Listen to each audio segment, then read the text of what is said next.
Около 600 захоронений, среди которых захоронения эпохи бронзы и средневековья. Большая часть мусульманские, обнаружили в селе Кентуга Белогорского района. Большая часть из них представляют собой позднесредневековые захоронения. Исследуя их, нам становится понятно, что они были совершены согласно мусульманскому погребальному обряду, то есть погребенные были уложены головой на запад, лицом на юг. Кладбище было обнаружено при исследовании кургана и позднего средневекового некрополя.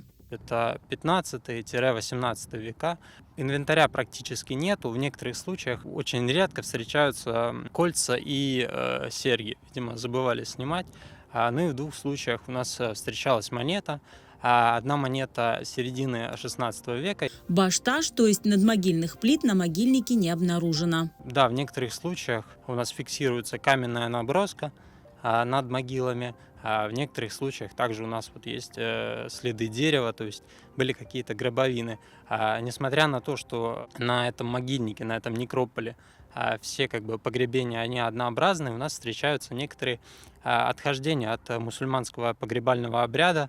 То есть есть несколько случаев, когда рядом с погребенным были уложены кости животного. То есть видим отхождение от норм ислама, какие-то остатки доисламских верований.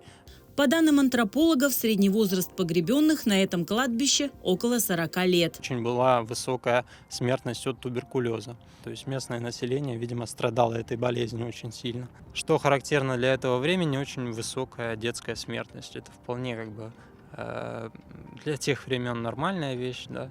Тут около трети это детские захоронения. В первую очередь это было связано с низким уровнем медицины в то время. Найденные человеческие останки исследуют антропологи. После исследований они будут перезахоронены. У нас появится как бы возможность реконструировать жизнь обычного населения.